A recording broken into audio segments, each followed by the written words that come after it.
Welcome to what is this? The sixth session of the Better Citizens, Better World event, the first session of the day. This session is with Chasing Justice. Sandra Maria Van Opstal was supposed to be with us today, but she's had a family emergency, so she won't be able to join us. She was going to co-present with her colleague, Rosalind Hernandez. So today we'll be hearing from Rosalind. Rosalind creates resources for the spiritual formation and empowerment of emerging generations through her work as project manager at the Fuller Youth Institute. And she's a podcast producer at Chasing Justice. As a contributor at Think Christian, her thought-provoking articles and conversations bridge the gap between faith and pop culture. Rosalind is also a spiritual director, public theologian, and podcaster, providing space for indigenizing, holy listening, discernment, and healing. Rosalind holds a BA with majors in film and media studies and Spanish and a minor in art history from UC Santa Barbara. She earned an MDiv with an emphasis on youth, family, and culture from Fuller Theological Seminary. When she's not writing, she can be found enjoying nature, indulging her love for travel, learning about ancestral wisdom and culinary traditions, or relishing solitude while sipping herbal teas. I love that. All right, join me in welcoming Rosalind. Hello. Hi, Hannah. Thanks for that introduction. Hello, everyone. Thanks so much for being here. So you're all here to learn more about the new generations or how we can work or do the work of social justice in between intergenerationally, or not just, the older generational, the other generations, but also with the younger ones, the emerging generations. And let me share my screen with you. Okay. Actually, Hannah, can you help me with sharing my slides? Yes. If you go to present at the bottom.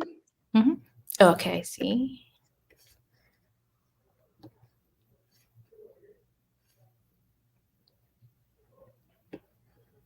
I don't have two monitors. That should be okay, right? Yeah. Okay. Okay. All the settings. Technology can be, oh no. She'll be back. Technology can be fantastic, and it can also be very, it can be very frustrating sometimes. And then we can end up like this, where I'm waiting for her, and yeah. So I know, there we go. I know that today Rosalind's going to be talking about justice through generations. And this is a topic that I think is very, very interesting. We're going to explore how different American Christians have understood the concept of justice. There we go. There we are. All right, we're back. Sorry about that. All right, yes, thanks. Yes, so we are talking about how to engage justice with different generations, and we're talking about Gen Z and justice. And just to get us started, we have this image of what we kind of maybe typically think of as engaging in justice with, voting and thinking about like government things and how, we make change through political movements. For Gen Z, that might be a little bit overwhelming. So for Gen Z, what we actually have is that they think about justice as loving their neighbor. It's a little bit more personal for them. And as Hannah mentioned, I do work for the Fuller Youth Institute. The Fuller Youth Institute, we do research and we create resources. And I am very much also a researcher, so I could sit here and give you all the statistics about Gen Z. But I would like for us to do something a little bit different. we are going to do a bit of an empathy exercise. So let's imagine an average young adult. And I'm saying young adult and making a little bit of a difference here between Gen Z and young adult, because Gen Z are actually about 13 to 27-year-olds, and young adults are about 18 to 26 or 27-year-olds. So there's a little bit of a difference. And if we think about who can engage more civically or has more agency to engage, I think that young adults is a better understanding of the group of people that we're talking about. So let's think about a young adult. I've done a lot of research, and this is kind of a composite of who a young adult is. So we have a young adult, 18 through 27 years old. So as a young adult, I'm going through a process of individuation because I want to become my own person. And the majority of what I've learned and what I was taught in school was to pass standardized testing instead of being given practical learning about things in life, like how to change a tire or how to be involved civically. I'm also learning about and trying to explore so much beyond myself and what I have known so far and what I've been taught in my school and my home and my church. And I had to, because of COVID-19, I had to spend 2 to 3 years of my very formative years, my teenage years or young adult years, looking at a screen rather than learning in the classroom or learning life skills in person.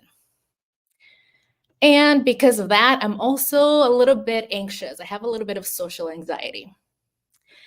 I'm learning to explore so much, and I also didn't learn the normal processes, like in real life processes of how to do some of the things that need to be done as an emerging adult or as I'm going into adulthood. And screens have been ubiquitous in my life. I can find any information that I need in seconds, but there's also so much information that sometimes it's overwhelming. Okay, so for me, screen and online life is also real life. It helps me connect with my friends and it helps me connect with people around the world, and I'm connected through the internet. But I'm also going through a lot of transitions. There are a lot of decisions that I need to make. There's a lot of instability in my life. One reason is, for example, I need to choose the school that I need to go to after high school. Do I want to go and do higher education? Do I choose one college or another college or university? Do I go to trade school? Do I go to work instead of not doing higher education? What major do I choose? Do I change my major if I'm already in school because it's not really what I wanted to do or it's not what I'm passionate about? I'm learning to be a human also, and a person in a relationship with others.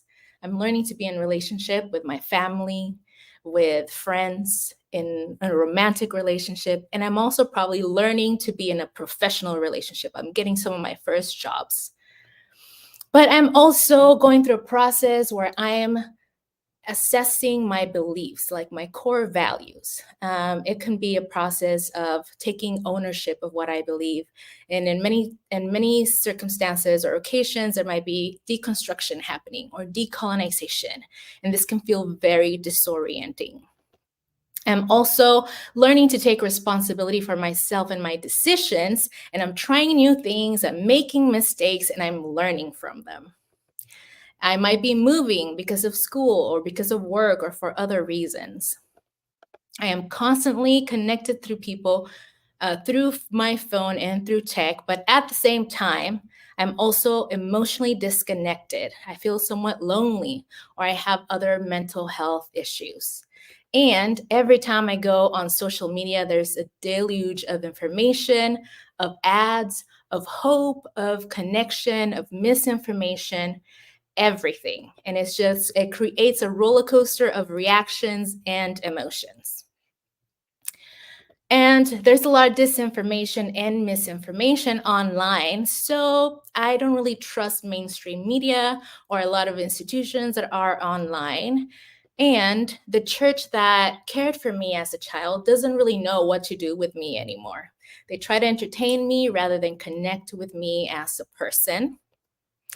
I don't feel like I can ask questions or voice different opinions at church, or it feels like if I am part of a church, I need to fit in rather than being accepted for who I am and the complex and complicated process in which I'm in.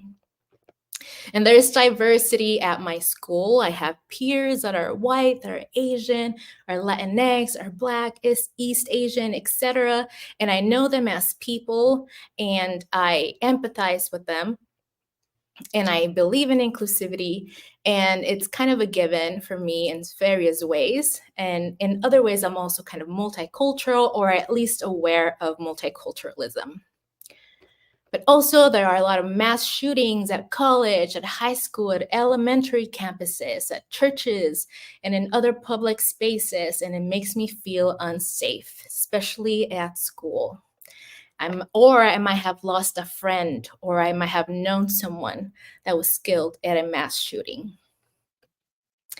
Or I am part of an ethnic or racial group who is targeted with violence and marginalization, and violence against a person or a group that I belong to deeply affects me. And in my empathy and my multicultural awareness, I am also affected when people of other ethnic or marginalized groups suffer violence. And I want to get involved in social justice, but I see the way that people get bullied or shadow banned or canceled and even real life threatened on and through social media. And a lot of the examples I see of getting involved or of people doing things are online. And the real life examples that I see are mostly protests and demonstrations, and they seem unsafe. I don't trust the police because I've seen how they brutalize people at protests.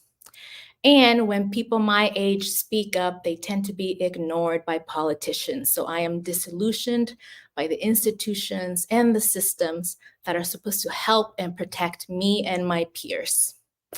And I am tired of seeing so much suffering, not just in our country, but around the world.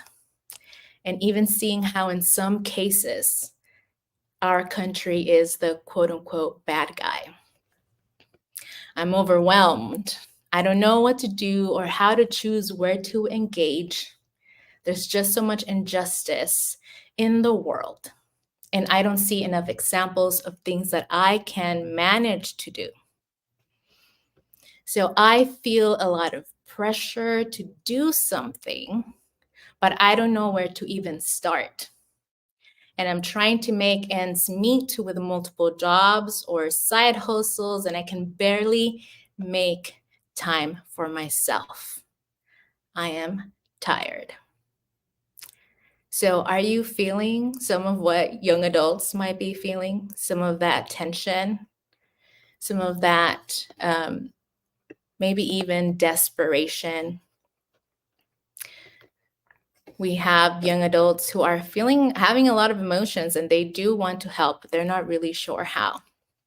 They feel a desire, they might even feel a pressure to engage. There is a lot of peer pressure around this in social media as well. They might feel overwhelmed. They're emotionally and physically exhausted. They don't feel safe, even though they do want to do something. And they might be managing mental health issues, even if they are not exacerbated. Any mental health issue is always something that can cause a challenge. They're disillusioned and suspicious of institutions, and they feel unprepared to engage. What they need is guidance, and at the same time, they are developing their agency and their autonomy, so they don't really want to be told what to do. So whenever I think about this, I think of not being like a helicopter parent, right?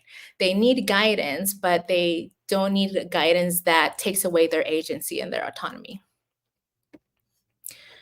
So how can they contribute to social justice? That is the guiding question that I think is helpful for young adults and for churches or institutions that want to help young adults get engaged.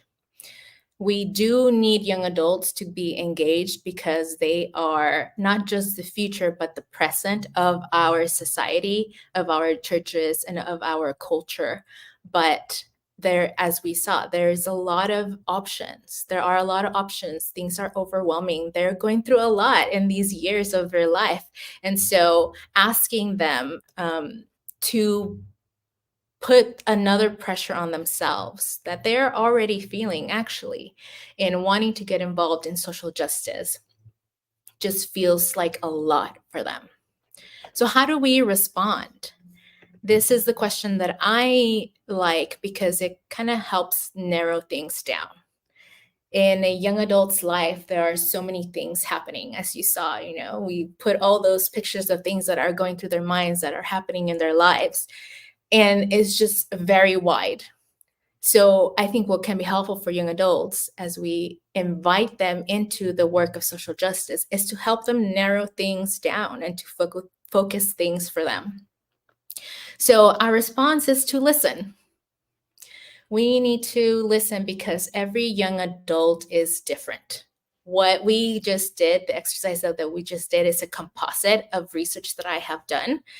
But not every young adult will have experienced that. And some young adults would have experienced so much more trauma, or so many other experiences that are very complex and that need to be understood in their lives and by the people that are mentoring and guiding them and inviting them into the work of justice. So we need to listen to young people. We need to know where they are and meet them there. The next thing that I think about when I think about engaging young adults and Gen Z in particular is to rebuild and restore trust. As we saw, and as you might have seen in a lot of findings of research, Gen Z and even millennials, which I'm part of the millennial generation, we don't really trust institutions. And part of that is the institution of the church as an organized religion institution. And that's why we need to listen, right? We need to know what it is that broke the trust. We need to know what it is that needs to be restored. And as we listen, we will understand what it is that needs to be restored. We will understand what it is that needs to be rebuilt. And we will know how to build the trust with young adults. But that also, it just takes time. It takes consistency, and it takes humility and mutuality in our part as adults with young adults. As I mentioned, right, they're trying to gain their own agency. They're trying to take responsibility for themselves and take ownership of their decisions and their actions. So we can't come in and try to tell them what to do, or come in like a top-down kind of position of, okay, like this is the plan that we have, and this is what you're going to do, and this is how you're going to do it. Like that micromanaging kind of thing is not going to be helpful for them, and is not going to be helpful for the restoration of the relationship, of that trust building part. So there is a delicate balance there, right? There's a delicate balance of giving them enough freedom for them to try things out, for them to figure out what it is that they can contribute to the work, and also guiding them, helping them take their faithful first steps or the next steps in their social justice journey. And with those next steps come the practical resources. As I mentioned, young adults, they're feeling like they don't have guidance. They're feeling like they don't know what to do next. And when they try to look online to get resources, they're met sometimes with a lot of resources that are about contemplation, or that are theological reasons why we should do justice. And even some things that are practical are not very personal to them. They're not helping them figure out how they can engage. What is their next step? That's why I think that practical resources need to be personal. I really like working with worksheets because it helps me break things down into more manageable steps. But I find that when I've given a young adult a worksheet and I've gone through it with them, um, we're able to take the time in each step and reflect whatever each step is trying to teach us in order to keep taking little steps for a more practical step. So sometimes it does take a while for us to do some quote unquote theoretical or contemplative work, right? But that contemplative work has to lead us into action. It has to lead a young adult or a Gen Z individual into taking an action, quote unquote, in the real world, right? So, another thing that I think is really important is to widen their imagination. They're seeing a lot of things online that are like micro learning that individuals are creating about issues, or they're seeing a lot of videos of these activists who are out in spaces at protests in very public ways, speaking to a lot of people. And a lot of times that looks like a daunting task. Like a young adult might feel like, well, how am I gonna do something like that? And not everyone needs to do that. Not everyone needs to be out there speaking, or not everyone has to be out there protesting if that's not something that they feel comfortable with. So in those ways, we need to widen the imagination. What are other things that young people can do that are also the work of justice and aren't necessarily the um, the ideas of what an activist is, the ones that we tend to see in public or in film or on social media. So here are some of the ways that I think that we can help them in seeing the examples. We also need to, in showing more examples, I think institutions also need to do the work of acknowledging and recognizing the other people that are doing the work of justice. We need to recognize people who are doing admin work, people who are youth workers and working with youth, people who are attending town halls or school district meetings, people who are sending voter reminder postcards, the people that are graphic designers and are working on information campaigns that are not necessarily going online, or that are not necessarily the people that are not necessarily creating or being the public figure of a movement. We need to value and recognize those aspects of the work more so that young people can see that it's not just about these like bigger parts of the work, that there are a lot of ways in which they can engage in chasing justice. In our podcast in our last season, we talked about the Enneagram and how it's part, it kind of helps us think about ourselves and how we function. And in that self-knowledge, we can know, okay, well, for example, I am an Enneagram 5. I'm the person that likes to learn. I'm a natural researcher and also kind of a natural strategist. So that doesn't mean that I'm going to be, in public talking to a lot of people, but maybe I'm doing the research that helps us create a campaign for our blog series or a campaign on social media. Or maybe I'm helping plan a strategy about our podcast seasons, what we're going to talk about in this particular time of the year. For example, in our current podcast season, that is about civic engagement, because the voting time is coming and a lot of people have voting on their mind. So let's talk about voting and about other ways in which people can get civically engaged. That's not a so much outward facing way of doing social justice, but it's still a way of doing social justice that is particular to who I am, the gifts that I have, the experience that I have. And the passions that I have. So we need to give them more examples. Yes. So here are some engagement opportunities, right? When we think about politically, vote, of course, educate themselves and educating others on the issues, volunteering at voting polls, going to town hall meetings or city council meetings, talking to representatives, attending rallies or attending events if that's something that they feel is manageable for them. We can also talk about financially.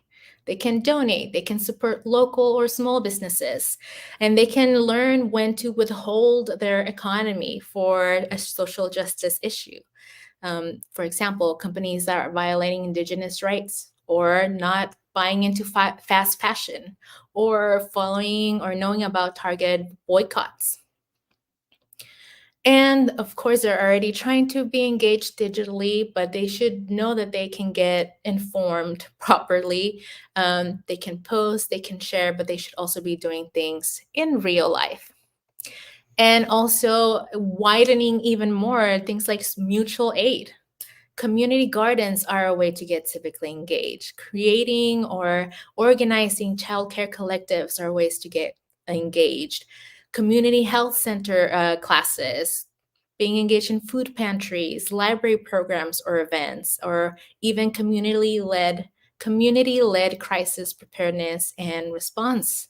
These are all ways that young people, that young adults or Gen Z can get engaged that maybe they haven't been thinking about, because a lot of what they see online is, as we mentioned, these forward-facing, these very high-level leaders who are leading movements or who are speaking on issues. So we need to help them create more of a roadmap so that they can be able to know where it is that their passions and their abilities, their gifts lie, and the issues that are around their community. What is it that is manageable for them that they can plug into? It's a little bit more like on-ramps, creating on-ramps for them to get engaged in ways that are manageable for them and that are actually targeting their gifts and their passions instead of trying to reach for an ideal of what being engaged in social justice is. So I want to go back to this image that I have here of Gen Z and social justice. And when I look at this image, what comes to mind for me is the parable of the Good Samaritan. And we're going to do a little bit of an exercise like we did in the beginning. If we imagine, right, that for Gen Z, if we think about the parable of the Good Samaritan, we have this young person, right, ask, who is my neighbor? Gen Z is not asking that question. Gen Z is saying, everyone's my neighbor. Okay, so imagine, right, the Good Samaritan. Everyone is their neighbor. As the Good Samaritan, Gen Z, young adult. Everyone's their neighbor. But in that parable, there's not just one person that is hurt. There are multiple people on this road that are hurt. But also the Good Samaritan is also hurt. So the Good Samaritan is hurt, is in pain, is seeing other people suffer. But the Gen Z Good Samaritan doesn't have money, so they can't take their neighbors to the inn to get healed. So what is it that we're going to do to help them? To help them see, okay, well, what is it that's manageable for me?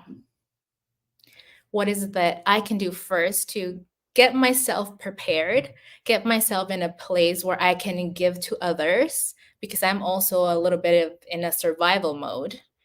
What is it that I can do to put myself in a place where I can give to others? And then, which one of my neighbors do I help first, or which one of my neighbors do I focus on helping?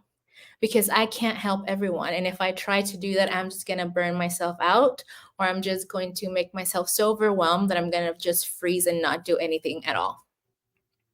So I think that's our calling as institutions who want to engage Gen Z who want to engage young adults in the work.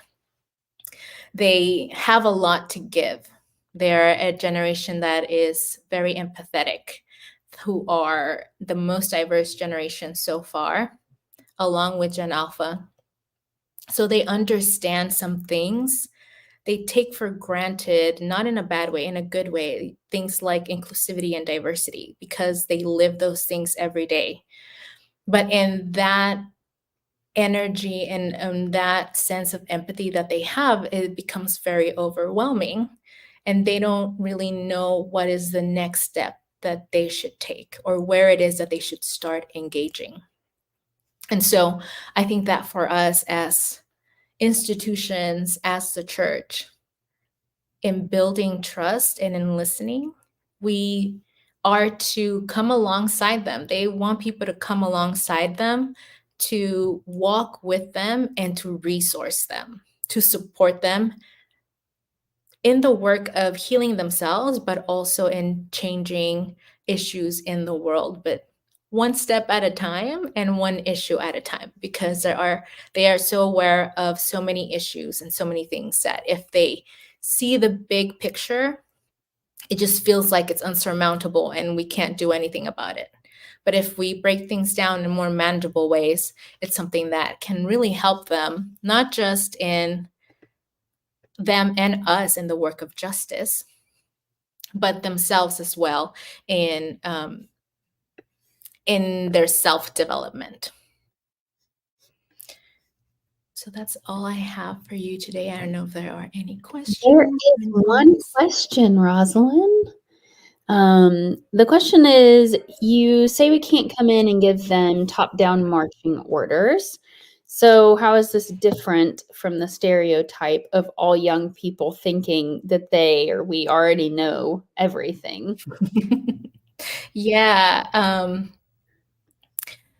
I think that young people feel like they know a lot of things. Mm-hmm. And they do know a lot of things, and they do know more things than older generations do. So I think for me, this is where mutuality is really important, because we're doing the work together. And so when we do the work together as co-laborers, as co-creators, as co-workers, that's where we can have conversations like that on the same footing, right? Say like, okay, like I recognize that you know this. I recognize that you're young and you're very tech savvy and you can do things that we can't as older folks or as individuals. We recognize each other's strengths so that we can work together with our own strengths, and recognize also each other's biases or each other's lack or places where we can grow, so that as I said, like it's not just us working together, but we all grow together as a consequence of that. Yeah, that's beautiful, Rosalind. Thank you so much for sharing with us. I feel like I just it broadened my perspectives about Gen Z, and even just what you said about mutuality. I feel like I'm learning so much about mutuality and God's all-inclusive kingdom and what that looks like. So thank you so much for sharing with us and being with us today. I really appreciate it. Everybody come back at 8:00 tonight for another session about healthy political differences in the church. All right. Thank you all. Thank you.